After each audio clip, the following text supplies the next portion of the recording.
Ya, kita lanjutkan perbincangan. Saya mau ke Pak Yudia. Singkat saja terakhir Pak Yudia, apa ke depannya apa dilakukan oleh kuasa hukum Peggy? Gimana Pak? Coba. Nextnya ke depannya langkah apa yang akan dilakukan kuasa hukum Peggy, Pak?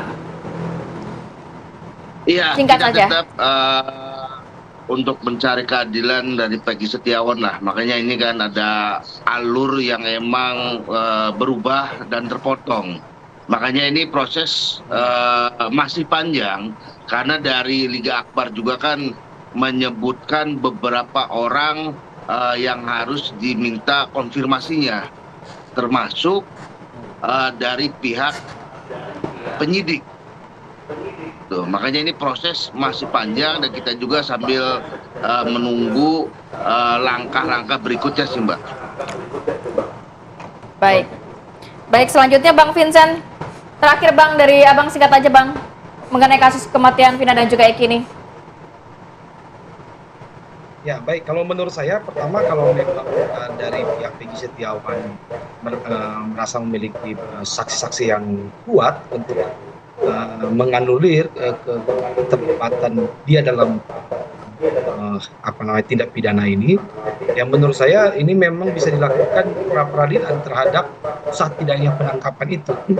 Karena kalau misalnya kita menunggu pihak penyidik untuk menghentikan perkara ini, tentu itu bukan sesuatu hal yang mudah untuk dilakukan oleh penyidik.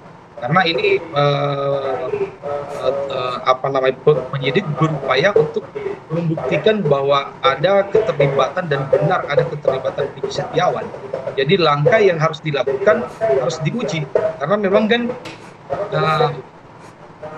publik dan juga dari keterangan-keterangan saksi ini dikatakan bahwa Peggy Setiawan yang ditangkap ini bukan dia pelakunya. Nah, menurut saya Peggy Setiawan melalui kuasa hukumnya bersama-sama dengan kuasa hukum bisa menguji sah tidaknya penangkapan tersebut, sah yang alat tersebut. Nah, ini kalau sudah diuji di pra peradilan tentu akan jelas dan terlihat apakah salah tangkap atau tidak. Jadi menurut saya untuk menguji itu sudah ada forumnya, yaitu melalui forum peradilan. Demikian. Oke, baik. Pak Rianto, terakhir mungkin tadi ada dikatakan memang harus dilakukan pra peradilan untuk menguji bagaimana kekuatan penyidik dalam hal pentersangkakan ini. Nah, apakah kemudian dengan pra peradilan ini, lalu kemudian ada dari kesaksian baru dari Gaga, nah ini bagaimana kemudian penyidik harus bersikap untuk kemudian agar kasus ini terang benderang?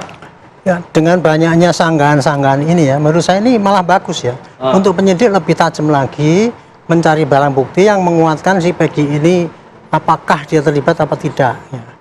Pengalaman yang lalu kalau cuman yang kesaksian-kesaksian itu sudah disanggah lah bahwa itu rekayasa dan sebagainya. Makanya sekarang di samping penyidik itu membandingkan mana yang kuat, ya mana yang benar, bukti-bukti yang memberatkan atau yang meringankan, dia juga harus mencari juga dukungan untuk meyakinkan hakim nanti bahwa yang terjadi adalah ini yang saat adanya, bukan hanya cerita dari yang memberatkan maupun yang meringankan. Nanti mereka bisa gampang sekali dicabut di sana gitu ya, sehingga akhirnya hakim jadi bingung.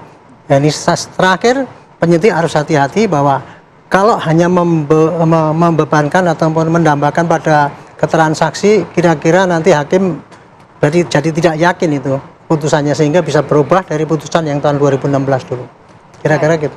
Ya, kita harapannya juga walaupun dengan banyaknya saksi-saksi yang muncul ini juga bisa membuka kasus ini semakin terang benderang begitu ya Pak lebih Arianto. tajam. Jadi penyidikannya lebih tajam. Ya, terima kasih banyak Pak Arianto Sutadi sudah berbagi informasi, dan juga Pak Yudia dan juga Bang Vincentius yang sudah berbagi informasi pada pagi hari ini. Selamat beraktivitas kembali. Assalamualaikum.